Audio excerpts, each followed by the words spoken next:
first off, I'm going to go over a couple of questions that I had, more epistemological questions that I'm going to get into my research. I'm going to end with some takeaways. So I had two big questions, epistemological questions. The first was like, what am I, a communication studies major, doing in a room full of hard scientists? I felt like I was going to come in here and I was going to hit with like logistics, like logic, science, objectivity, big T truths. That wasn't the case. I actually found there were a lot more similarities than differences. So then we can go back to a lot of the presentations. Professor Schultz talked about how even in our hard sciences, when we communicate, we use things like rhetoric. We have to figure out how to speak. And if we don't, we use words that are biased, and bias doesn't sound very objective. When you go to professors like Dan Dean, he talked about philosophy. And he talked about how, like, in the Manhattan Project, we had a lot of ethical, moral concerns. So then you start to look at science, this hard science, this supposedly objective science, and you realize it's not as objective as you think.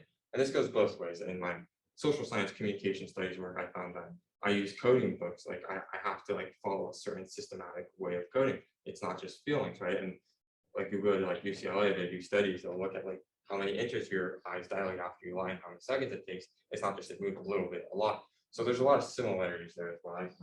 Another question was, how do we get out of our own little ivory tower, right? A lot of individuals nowadays say like, hey, college is useful. And I feel like a lot of people here are going to be researchers.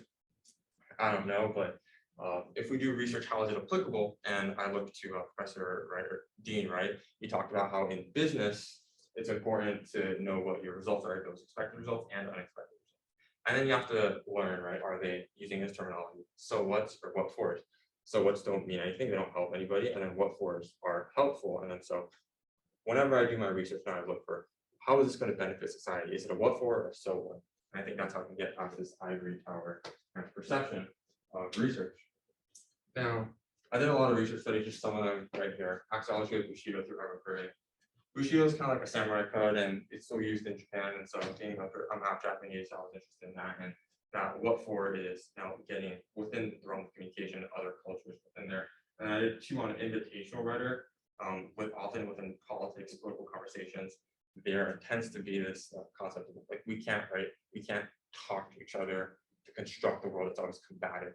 And the same thing goes for rhetoric, and that's why with not rhetoric within forensics. And within forensics, I'm trying to create a new format where it's not just combative. It's in debate. You think it's a zero-sum game. It's me against you, but I'm saying, hey, like why don't we like talk to each other and come up with the best proposal from our two perspectives instead of trying to win over one perspective over the other, even if you don't believe that one perspective is necessarily better than the other perspective.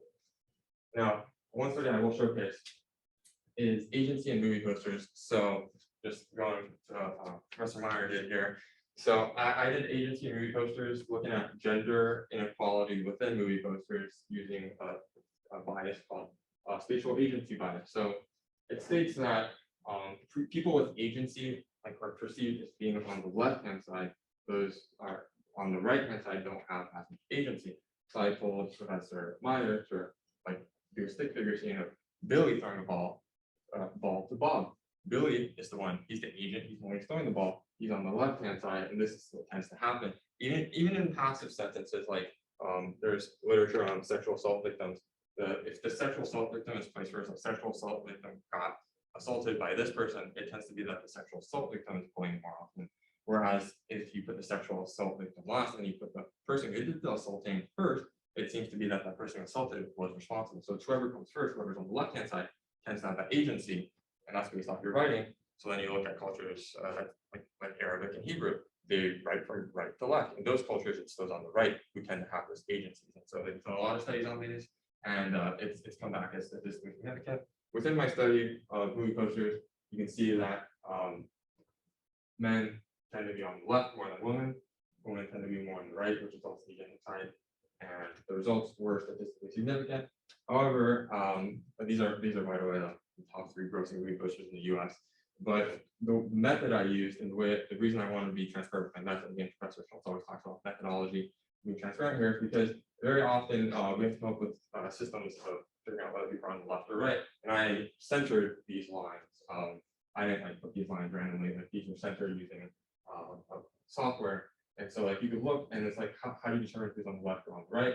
And even those that look like they're in the center might not be in the center. And so I'm gonna come with a couple of examples here. So for example, on the Avengers poster, did you see Peter Parker or Tom Holland he looks like he's in the center, but then you look at it and then like because I look at the base because I have to come with the focal point, people look at the base more often.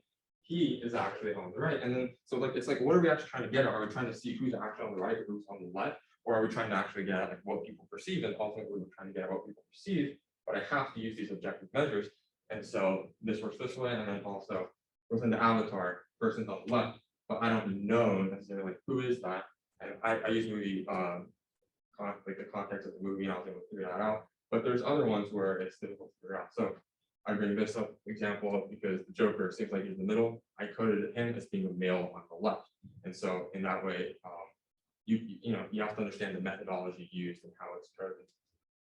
And then within Gravity, it was surprisingly difficult trying to figure out whether people are male or female, because within that movie there are two main characters, Sandra Bullock and George Clooney, and I'm trying to figure out who that person was, and it took me a lot of time. The first time I coded that person as Sandra Bullock. I went down it again just to be 100%, not 100%, but as accurate as possible, and I determined it was George Clooney because of that little thing coming out right here, and then George Clooney having that little like whatever we call that attaching line, and so I was like, okay, it's probably George Clooney, but there's a lot of ambiguity and a lot of room for error, and that's one of the things I noticed with SRI, one of those themes. And so next, anybody who wants to tell me whether this is a male or female, right? It was really difficult, and so like it's these kinds of things where it's like you have to make a decision as a researcher. Now within this, I didn't make a decision for Jurassic Park because that would have been crazy, but it's very difficult and there's a lot of room for error, and so that's one of the things I recognize is whenever I'm reading studies, and this goes for the studies that I was doing with Professor Schultz, but also the studies that I was reading, like Professor Kenny's study that I read. When we went into small groups, we talked about our studies. There's a lot of room for error depending on how you code and what your research methods are. So when we look back at these statistics, they don't seem as objective as they first did.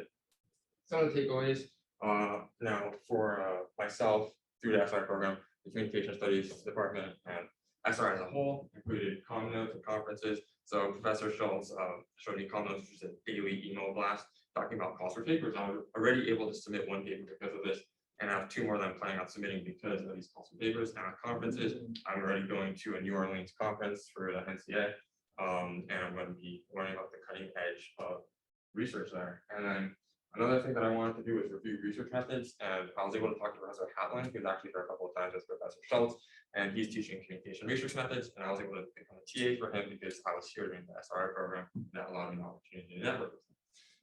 Other things that we talked about, like grant writing and Professor Schultz, it's important to write grants. Specifically for my research study, I didn't really have to write grants, but Professor Kenny probably for whatever he does really needs a lot of those grants, and depending on like what you're working with, like isotopes, I don't know what that even means, but you probably need a lot of money, and so a lot of that stuff is necessary. Now for Communication Studies Department, I'm excited to say that because during the SRI program we could do a lot of things within the SRI program, but then we want to continue these outside the SRI program. We're planning on starting a digital publication, maybe it'll be an actual publication, but a publication with research in it, and we're also creating an honor society, and then we're also hopefully having a lab of new digital productions with the marketing department and communication studies department, so that it creates a symbiotic relationship. And also for the SRI program, me and Kosi, as well as Professor Rubin, who oversaw this endeavor, the SRI newsletter, provided us with an opportunity to write and also advertise the SRI program. So hopefully it'll continue throughout the future. And you all would be able to look back at the SRI newsletter, look back at the faculty sections to get commentary on those Wednesday talks. So that will benefit you long after the SRI program is done. All in all, I learned a lot throughout the SRI program. I'd like to thank a lot of individuals here, especially professors who have, those who spoke on Wednesday, those who haven't, those who have brought those people here to speak on Wednesdays, those who have provided us with food, like right now food, those who have met with us one-on-one, those who have provided lab opportunities. So real quick, can you give a round of applause? Thank all of you students being here, providing your thoughts and experiences. That really helped me broaden my mind. I tend to be a little bit argumentative, but having individuals here to also, push back a little bit, intellectual individuals has really helped me. Lastly, I want to also thank Professor Schultz for always being there. He's been there as many hours as I needed multiple times a week, and so once again, just I cannot say thank you enough. But this program has really done a lot for me. I hope it will do a lot for you. Thank you.